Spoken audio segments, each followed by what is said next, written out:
किशोर नाम का एक गरीब किसान सूरजपुर गांव में अपनी पत्नी शोभा और 2 बच्चों के साथ रहता था। किशन की जमीन पर फसल उगाने का काम करता है, जिसके उसे पैसे मिलते थे। शाम को आते हुए ले आना। शोभा, बारिशों के कारण फसल भी सही से उग नहीं रही, खराब हो रही है। जमींदार साहब इसीलिए पैसे नहीं दे रहे हैं, पर फिर भी मैं शाम तक कोई इंतजाम करता हूँ। जमींदार जी से मांगता हूँ कि थोड़े पैसे अगर पहले ही दे दें तो। किशोर खेत पर पहुंचता है। फसल काफी अच्छी उग रही थी, जिसे देख किशोर बेहद खुश हो रहा होता है कि तभी जमींदार चौधरी चरण सिंह वहां आ जाता है। क्या बात है किशोर, फसल तो बड़ी अच्छी उग रही है। बस अब इसे बाजार में बेचने का समय नजदीक ही है। जी मालिक, बस कुछ दिन और फिर ये फसल बाजार में बिकने के लिए तैयार हो जाएगी। पर मालिक, अभी कुछ दिन है फसल तैयार होने में और बाजार में बिकने में भी समय लगेगा। अब मेरे पिछले पैसे सब घर खर्चे में लग गए। अब मुझे घर के राशन के लिए थोड़े पैसे चाहिए थे। जरा सी तारीफ कर लो तुम लोगों की, तो तुम लोग तो सर पर ही चढ़ जाते हो। एक पैसा नहीं मिलेगा जब तक फसल अच्छे दामों में बिक न जाए। जमींदार फसल बेचने से पहले 1 रुपया भी किशोर को देने के लिए मना कर देता है। किशोर घर आ जाता है। अगले कुछ दिनों तक किशोर को घर में खर्चे की बड़ी परेशानी होती है। किशोर तो बस इसी उम्मीद पर था कि जमींदार की फसल बिकेगी तो उसे उसके काम के पैसे दे देगा। पर मॉनसून की शुरुआत में ही मूसलाधार बारिश का कहर पूरे सूरजपुर गांव पर आ गया। लगातार 1 हफ्ते तक बारिश नहीं रुकी, जिस कारण जमींदार की सारी फसल खराब हो गई।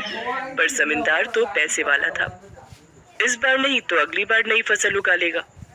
पर उसने फसल खराब होने का सारा गुस्सा गरीब किसान किशोर पर निकाल दिया। कौन से पैसे हैं? कोई पैसे तुझे नहीं दूंगा। देख नहीं रहा, सारी फसल खराब हो गई है। मेरा भी तो पैसा लगा था। अब जब फसल नहीं तो काहे के पैसे? चल जा यहाँ से, तुझे कोई पैसा नहीं मिलेगा। बताओ जरा, एक तो यहाँ नुकसान हो गया, ऊपर से अपने पैसे मांग रहा है। चल भाग यहाँ से। पर मालिक, मैंने काम तो किया था ना, मेरी तो पूरी मेहनत लगी है। मैंने फसल की देखभाल अच्छे से की थी। इसमें मेरी क्या गलती है जब बारिश का कहर फसल पर आ गया?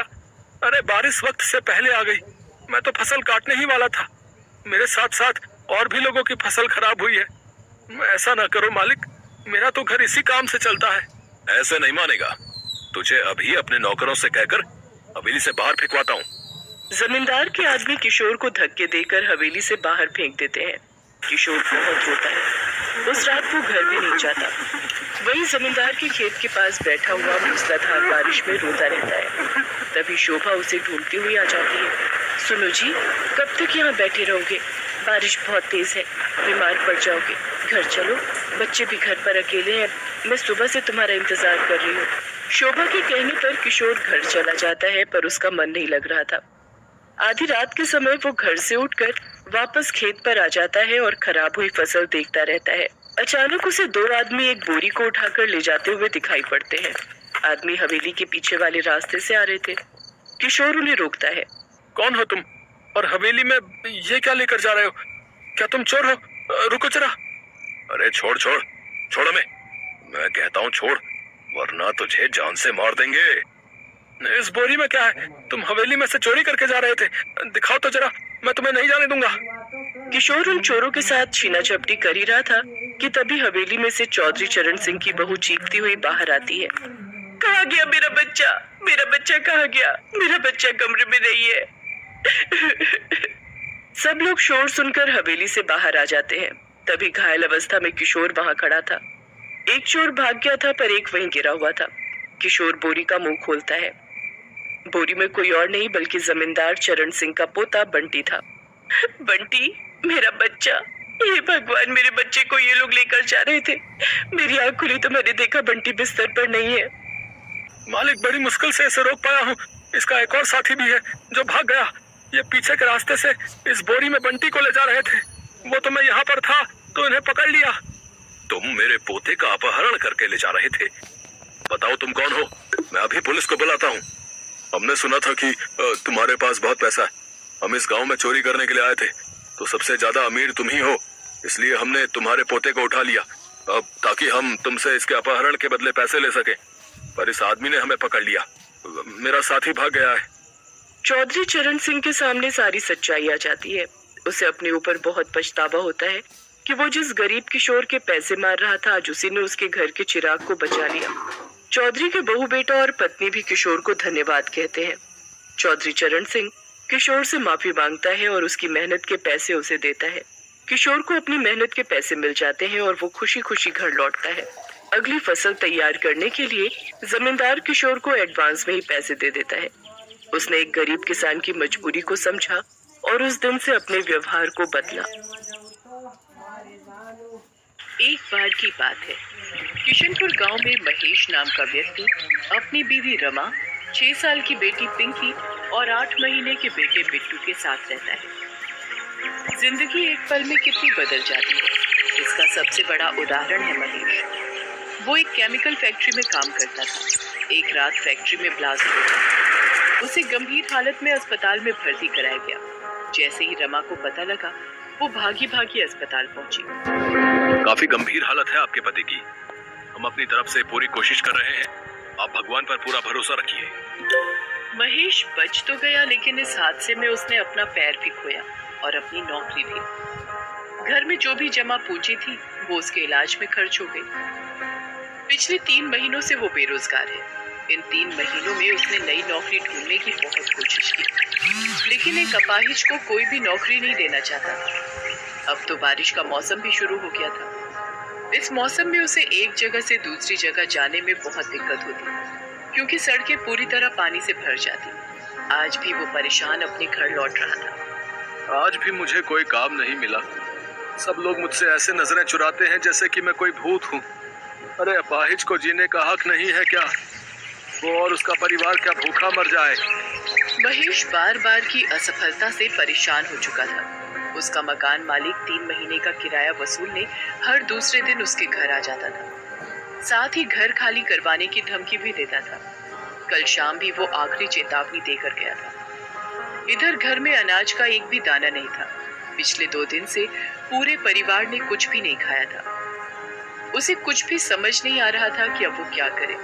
वो ये सब सोचते सोचते जा ही रहा था कि तभी जोरों की बारिश शुरू हो जाती है। मुझे उस चाय की टपरी के नीचे छिप जाना चाहिए। कहीं बारिश में तबीयत खराब हो गई तो लेने के देने पड़ जाएंगे। वो चाय की टपरी के नीचे जाकर खड़ा हो गया। चाय की टपरी वाला चाय के साथ पकौड़े भी बना रहा था। लोग चाय के साथ पकौड़े खाते हुए बारिश का मजा ले रहे थे। उसे पता था कि घर में कुछ भी खाने के लिए नहीं है। उसने अपनी जेब में हाथ डाला तो उसे बहुत ही 10 रुपए का पुराना नोट ही मिला। 10 रुपए ही है जेब में। क्या करूं मैं? हम मियाँ बीवी तो पानी पीकर भी रह लेंगे, लेकिन बेचारी अगर मैं उसके लिए पकौड़े ले जाऊंगा तो वो बहुत खुश होगी। पहले उसने बहुत सोचा, फिर उसने उन पैसों से पकौड़े खरीद लिए। थोड़ी देर बाद बारिश बंद हो गई। फिर वो पकौड़े लेकर घर पहुंचा, लेकिन घर के बाहर पहुंचते ही उसकी आंखों में आंसू आ गए। उसके बीवी बच्चे घर के बाहर खड़े थे और उसका 8 महीने का बेटा बिट्टू अपनी माँ की गोद में लगातार रोए जा रहा था। पिंकी सहमी हुई अपनी माँ का आंचल पकड़कर खड़ी थी और उनका मकान मालिक उनका बचा खुचा सामान सड़क पर फेंक रहा था। उसकी बेटी ने जब उसको देखा तो वो भागते हुए महेश के पास आई और रोते हुए कहने लगी, बाबा देखो ना, अंकल ने हमें घर से बाहर निकाल दिया और वो हमारा सामान भी बाहर फेंक रहे हैं। और जो मेरी छोटी सी गुड़िया थी ना, जो आप लाए थे, अंकल ने उसे भी नाले में फेंक दिया। महेश ने अपनी बच्ची को चुप करवाया और जाकर मकान मालिक के पैरों में गिर पड़ा। ये आप क्या कर रहे हैं मालिक? इस तरह हमें बेघर मत करिए। चुप कर, पहले 3 महीने का किराया हाथ में रख, फिर बात कर। मैं जल्दी ही आपके सारे पैसे चुका दूंगा। चुप कर, पिछले 3 महीने से तुम्हारी ये बात सुन सुनकर मेरे कान पक गए। तभी मकान मालिक की नजर महेश के हाथ में कागज में लिखे पकौड़ों पर गई। उसे देखकर उसका पारा चढ़ गया। अरे रे, कितना झूठ बोलते हो तुम लोग। मेरा किराया देने के लिए तुम्हारे पास पैसे नहीं है और पकोड़ा पार्टी करने के लिए पैसे हैं। चलो निकलो यहाँ से, कार कहीं के। ये कहकर उसने उन पकौड़ों को उसके हाथ से छीनकर फेंक दिया। फिर वो अपने घर में ताला लगाकर निकल गया। महेश और उसकी पत्नी गिड़गिड़ाते रहे, लेकिन वो तो निर्दयी बना रहा। अब हम कहाँ जाएंगे जी? पता नहीं रमा, लेकिन कहीं तो जाना होगा ना। छोटा मोटा सामान अपने सिर पर उठा वो सड़क पर निकल गए और तभी एक बार फिर से जोरों की बारिश शुरू हुई। बारिश से बचकर कहीं छिपना चाहते थे, लेकिन कहीं दूर दूर तक कोई जगह नहीं। रमा अपने छोटे से बेटे को अपने सीने से लगाए चली जा रही थी। तभी बारिश के साथ साथ ओले भी गिरने लगे। हे भगवान, गरीबों को तकलीफ देने में आपको बहुत मजा आता है ना। बारिश तो हो ही रही थी, अब ओले भी पड़ने लगे। लेकिन तभी महेश की नजर सड़क पर पड़ी सीमेंट की पाइप पर गई। उसने सबको पाइप में छिपने के लिए कहा, लेकिन पाइप तक पहुंचने से पहले दुर्भाग्य से ओले का एक बड़ा सा टुकड़ा पिंकी के सिर पर गिर गया। उसके सिर से खून बहने लगा और वो बेचारी जोर जोर से रोने लगी। रमा ने झट से अपनी गोद से पिंकी को उतारकर महेश के हाथ में दिया और अपनी साड़ी का पल्लू फाड़कर पिंकी के सिर पर बांध दिया। माँ, सिर में बहुत दुख रहा है। रो मत मेरी बच्ची, ठीक हो जाएगा। वो सभी पाइप के अंदर बैठ गए और बारिश के रुकने का इंतजार करने लगे, लेकिन बारिश रुकने का नाम ही नहीं ले रही थी। तभी उन्होंने देखा कि उनके सीमेंट वाली पाइप से कुछ दूरी पर एक बड़ी सी गाड़ी आकर रुकी। उसमें से दो कपल बाहर निकले और बारिश में भीगने लगे। बारिश में भीगने का अपना अलग ही मजा है ना काजल। सच में अखिल, बारिश में भीगना और उसके बाद गर्मा गर्म पकौड़े खाना जन्नत सा मजा देता है। काश ये बारिश पूरी रात होती रहे तो मजा आ जाए।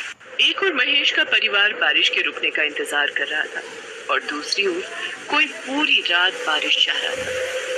कितनी असमानता है ना भगवान की बनाई इस दुनिया में।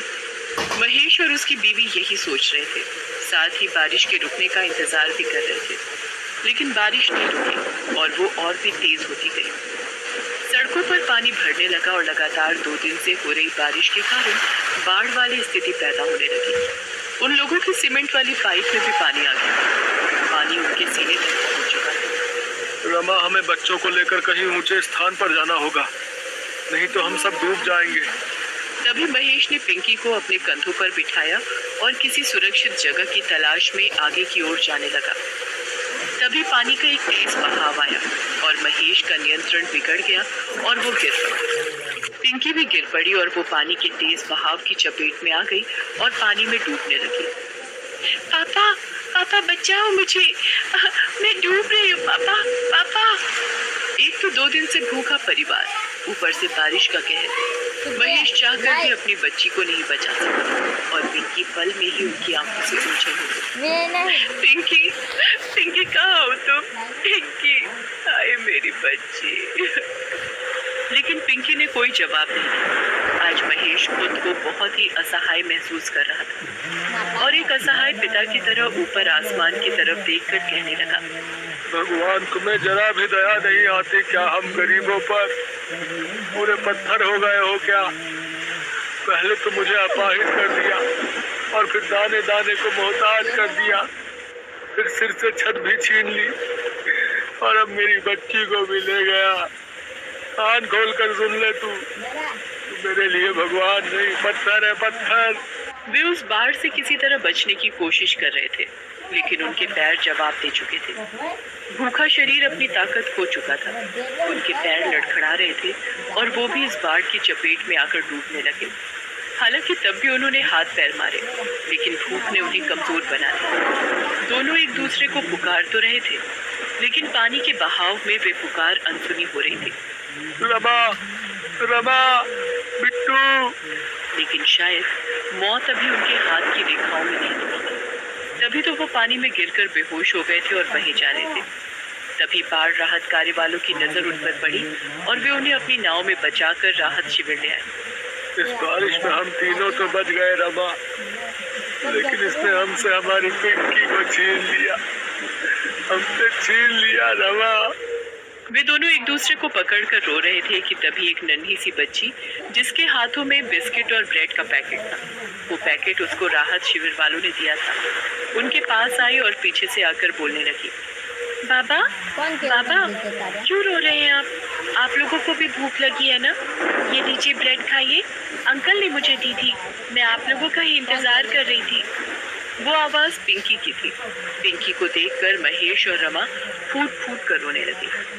पिंकी को भी राहत कार्य वाले बचाकर शिविर में ले आए थे। अपनी बच्ची को जिंदा देखकर वो लोग ऊपर वाले को देखकर उसका शुक्रिया अदा करने लगे। पूरे 1 महीना वो लोग राहत शिविर में रहे। उसके बाद सरकार ने उन्हें कुछ पैसे मुआवजे के तौर पर दिए, जिससे वो नई जिंदगी की शुरुआत